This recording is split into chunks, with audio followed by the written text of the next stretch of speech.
Welcome to the deep dive. We're here to unpack the key ideas from some really interesting sources just for you.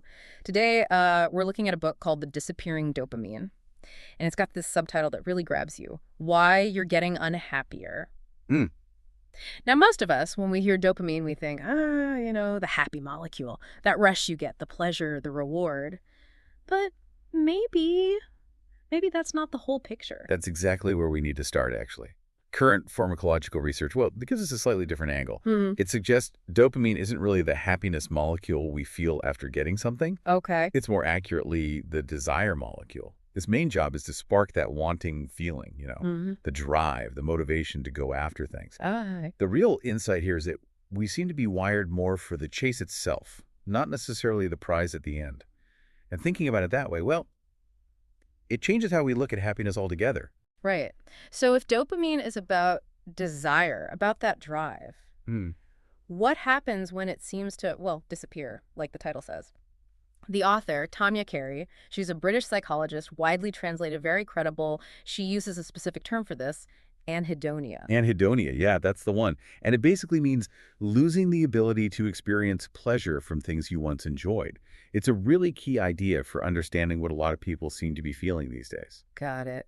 And that's what we're diving into today. We want to explore anhedonia, really understand what it is, figure out why it seems to be cropping up more often, and most importantly, talk about what we can actually do to get that spark, that zest for life back. Okay, so let's really unpack this. Anhedonia, what does it actually feel like for someone going through it? Well, it's more than just feeling a bit down. Some with anhedonia, they stop anticipating enjoyment from activities they used to love. And crucially, they don't feel much pleasure while doing them either. Mm. Sometimes, they might even feel worse after trying. It really throws the brain's whole reward system out of whack. Hmm. You often see this pervasive listlessness, apathy, fatigue. Right. It can even sort of dull your physical senses. Hmm. Taste, touch, smell might seem less vibrant. Think about something like a hug normally releases oxytocin, feels good, right? Right. With anhedonia, that positive effect might be blocked. So instead of feeling connection, it could actually make someone feel more lonely. Wow, that sounds, yeah, really unsettling. So a lot of people listening might be thinking, how does this connect to depression? Is it the same thing, or is there a difference we should know about? That's a really important distinction. Anhedonia can be a precursor, sort of a lead-up to more severe depression. There are studies showing that a lack of positive well-being, not just early depressive symptoms, is actually a stronger predictor of serious depression and anxiety, Yeah. maybe 10 years later. So if it's not addressed, it can definitely progress.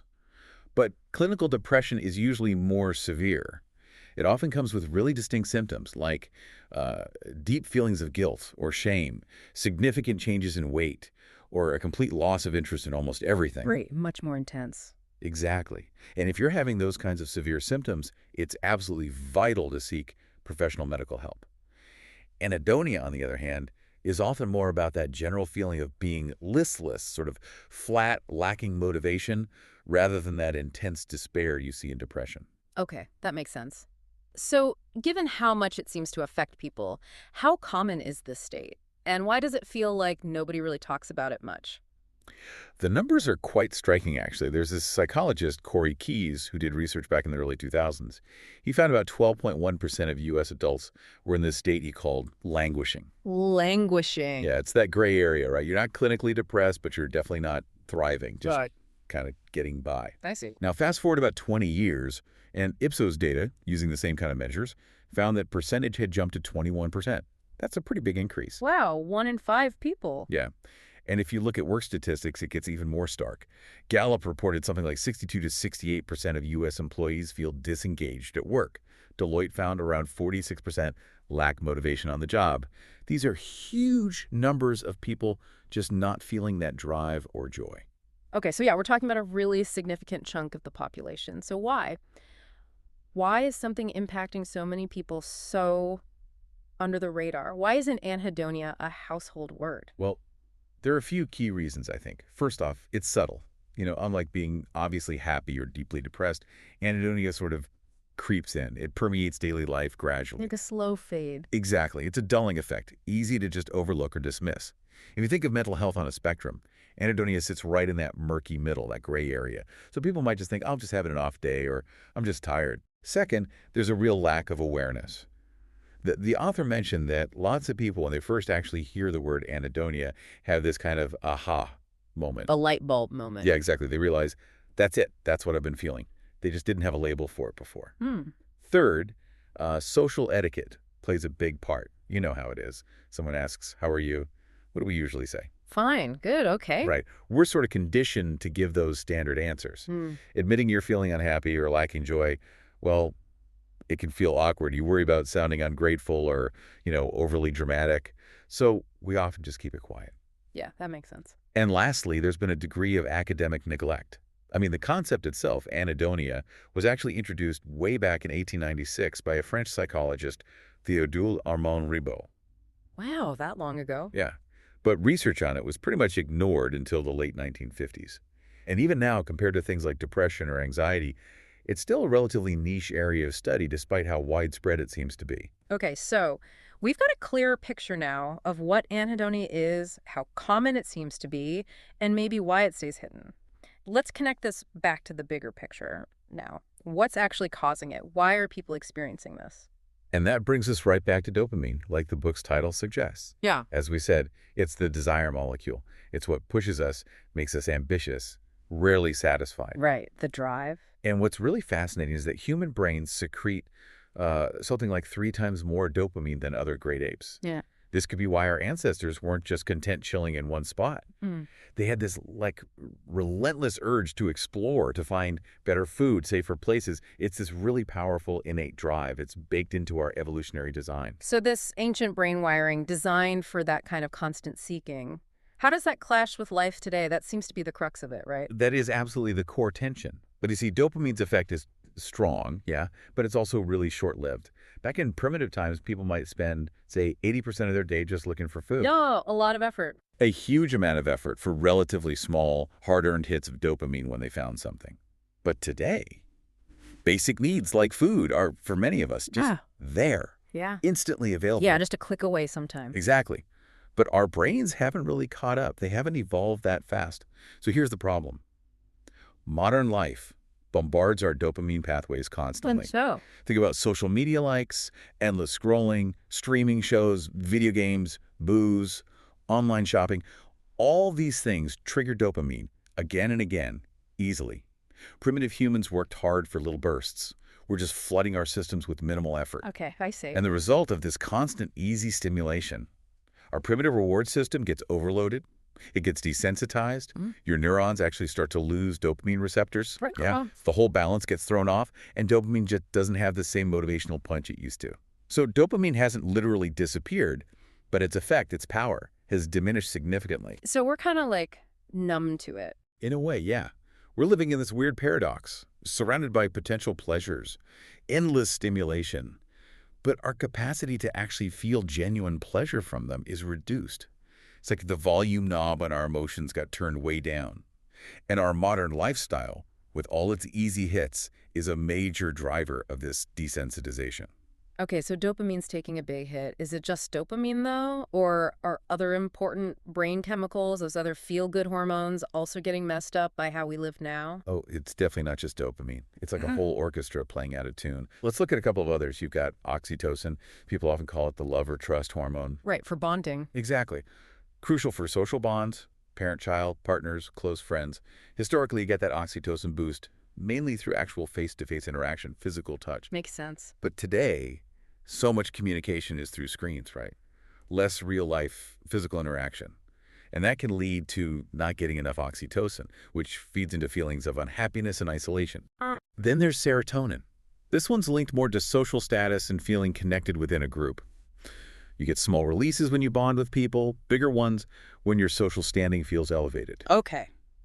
Now think about primitive societies. You might interact with, dozens, maybe a few hundred people in your whole life? Right, a small circle now. In cities, you might see thousands of people daily. And online, you're connected to potentially millions. It creates this immense unspoken pressure. Like your social status is constantly being judged on a global scale. Yeah, the comparison trap. Exactly. The constant need to display, compare on social media, it's exhausting.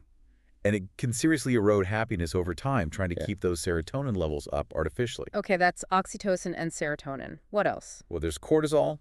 That's the stress hormone. Your adrenal glands pump it out when you perceive a threat. It ramps up your metabolism, your heart rate, helps you focus, gets you ready to fight or flee. It's a fight or flight response. Right. And it actually inhibits dopamine release to keep you tense and focused. It's an ancient survival tool designed for short bursts of danger. But we're not running from saber-toothed tigers anymore. Precisely. But modern life triggers it constantly. Work deadlines, financial worries, relationship stress, even just the relentless notifications from our phones. It keeps that cortisol system switched on far too much. The always-on culture. Yeah. And chronic high cortisol, it really makes anhedonia worse.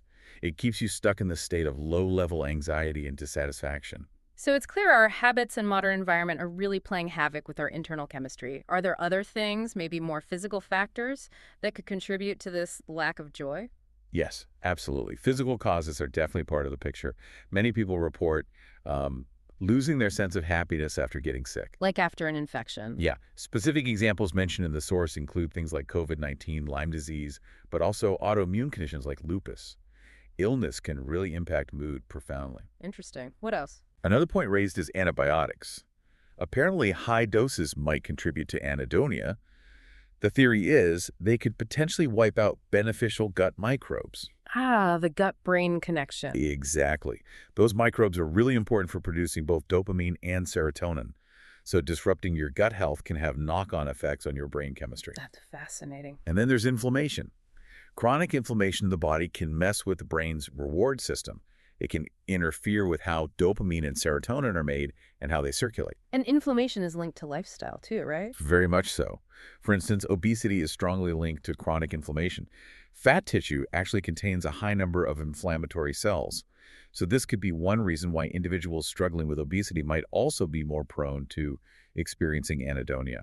So wrapping up this part, the main takeaway seems to be that a lot of the anhedonia we're seeing today really comes down to this fundamental clash, this mismatch between our ancient brain wiring and the incredibly rapid changes in how we live over just the last few decades. That's a great way to put it. Our brains are essentially trying to navigate the 21st century with, well, hardware that's still optimized for the Stone Age. Okay, so what does this mean for us? If someone listening recognizes themselves in this description of anhedonia, this gray zone, what can they do? The good news, according to the book, is that there are things you can do, right? It's not necessarily permanent. Absolutely. That's the really positive message here. Generally, unless anhedonia is linked to something severe like a brain injury, really chronic depression or addiction, it's often something that can be shifted. The brain's reward system isn't fixed. It can be readjusted. That's hopeful. Yeah, it is. Clinical research shows we can actually consciously generate positive emotions. It's not about passively waiting for happiness to find you. It's about actively cultivating it. One study even suggested that just taking action, doing things, can lead to significant improvements in low mood in as little as 7 weeks. 7 weeks, that's pretty quick. Okay, so action is key. Let's get into one of the main strategies the book discusses. Behavioral activation therapy. What is that exactly? Behavioral activation, or BA, is actually quite straightforward. It works on 2 simple principles. First, act. Do things. Anything. No matter how small it seems, doing something is always better than doing nothing. Okay, just get moving. Yeah. And the second principle is, act quickly. Don't wait until you magically feel motivated or better to start. Ah, so don't wait for the feeling, just do the actions. Exactly. And you can see how that directly tackles the core issue of anhedonia, that lack of motivation, that tendency to just wait and hope things improve. BA says, nope, action breaks the cycle. Right. The idea is that our behavior can influence our brain chemistry just as much as our brain influences our behavior. It's kind of a fake it till you make it approach, but it works because action generates feedback to the brain. Okay, so how does someone actually do behavioral activation? What are the steps? Right, the practical side. First step, record your initial mood and keep tracking it. Seeing even small improvements on paper can be really motivating when you're feeling flat. Okay, track your progress. Makes sense. Second, identify enjoyable activities. Make a list, a happiness list, of anything that brings you even a tiny bit of joy, or used to. Like what kind of things? Oh, the book gives loads of examples, really simple stuff. Watching a favorite kind of movie, maybe a rom-com, doing some gardening, Going to a farmer's market, wearing new clothes, even just using new stationery, organizing a messy drawer. Really small things count. Absolutely. Or Yeah. looking at beautiful photos, gazing at the sky, feeling the sun on your face. It doesn't have to be big, just things that spark something. Okay, got the list. Then what? Then comes step 3, and this is the hardest part if you're feeling anhedonic. Yeah. You act on the list. Yeah. You just do one of those things. Even if you don't feel like it at all. Especially if you don't feel like it. That's the key. Mm. Taking action without the motivation is what starts to rewire things.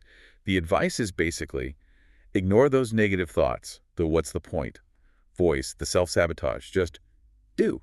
Okay, push through the inertia. Exactly. Then once you've done the thing and hopefully felt even a flicker of positivity, step 4 is to savor the pleasure. You actively train your brain to hold onto that good feeling for longer. How do you do that? Since your brain can really only focus on one thing at a time, you consciously focus on that positive moment, that feeling, for maybe 5 seconds or more. Just dwell on it. Research actually shows that doing this activates parts of the brain's reward pathway, like the ventral striatum, and it helps sustain positive emotions and even reduces cortisol. Wow, okay, so actively prolong the good moment. Yeah. And finally, step 5 is to lock in those good moments to build motivation for the future. And the main tool here is gratitude. Gratitude, how does that work? Simply, at the end of the day, maybe write down a few things you felt grateful for. Could be related to the activity you did, or just appreciating modern comforts. We forget about a hot meal, easy travel, taking photos on your phone. Things our ancestors couldn't dream of. Puts things in perspective. It does. And studies show practicing gratitude actually increases dopamine in those reward pathways, making you more likely to repeat the actions that led to feeling good. It builds momentum. Behavioral activation sounds really practical and empowering. Yeah. What about those chemicals we talked about earlier, dopamine, serotonin, oxytocin? Can we actively try to rebalance those two? Yes, definitely. We can work with our body's chemistry. For dopamine, remember how overstimulation dulls the receptors? Yeah, the flooding effect. So the best way to rebalance is actually to limit some of those high dopamine, easy access activities, maybe cut back on excessive social media scrolling or endless video gaming. Encourage your brain to seek rewards in the real world again. Okay. Also, setting specific, achievable micro goals is great for dopamine. Not vague stuff like be happier, but concrete things like I'll bike 5 kilometers this weekend. Achieving clear goals gives you a proper dopamine hit. Right, tangible achievements. Yeah. Oh, and that interesting tip, cold water immersion. Cold showers or swimming apparently can boost blood dopamine levels by up to 250%. Worth a try if you're brave. Huh, maybe. Okay, what about serotonin? For serotonin, managing social media to avoid that constant comparison game is really helpful. Also, consciously collecting positive memories, maybe through photos or videos you look back on, can give you a boost. And don't underestimate sunlight. Getting some sun exposure helps increase serotonin.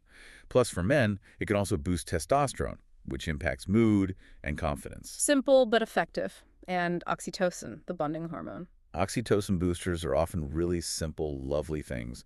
Hugging loved ones apparently for 10-20 seconds is ideal. Calling your parents just to chat. Even having friendly, brief conversations with strangers, like the barista or someone in a queue. Small connections. Yeah. We're wired to be social. Those positive interactions build trust, release oxytocin, and just make us feel good. So beyond these specific therapies and chemical adjustments, are there broader lifestyle things that make a big difference for tackling anhedonia?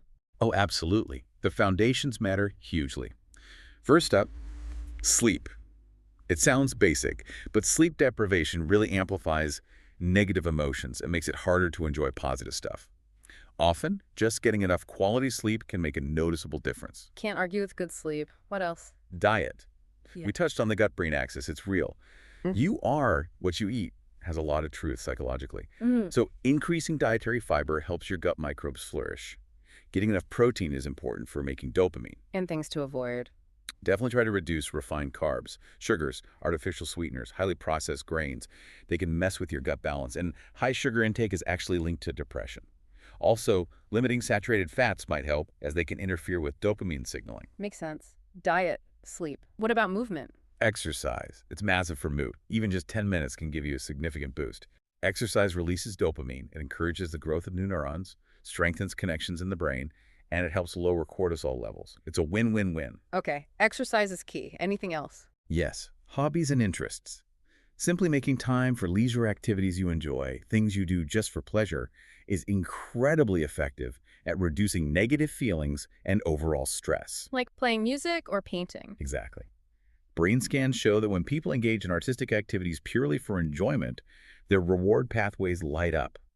Hobbies aren't just frivolous, they're now recognized as genuinely therapeutic. Some psychologists even formally prescribe them. That's great. Okay, so we've covered a lot. We've looked at what anhedonia actually is, why it seems so common yet so hidden, explored its roots in that clash between our old brains and new world, and importantly, we found some really practical ways to fight back things like behavioral activation, rebalancing our hormones, and making those fundamental lifestyle tweaks. Yeah, and maybe the final thought to leave people with is this. In our incredibly busy lives, it feels like many of us are almost too busy to be happy. Or maybe we're just afraid to admit when we're not feeling that joy. But we need to remember that our emotions, they're not just internal states, they're contagious. Hmm. Happiness can light up a whole household, strengthen your connections. But that low mood, that anhedonia, can subtly weigh down the people you love, create distance. So the challenge really is not to just settle for feeling okay or fine. Right. Every single day is literally the youngest and most vibrant day you have left. So maybe it's time to actively claim good, claim happy, as the real default settings for your life. Don't just let the gray take over. A powerful thought to end on. Thank you for joining us on this deep dive. We hope this conversation has given you some understanding and maybe some tools for your own journey of discovery.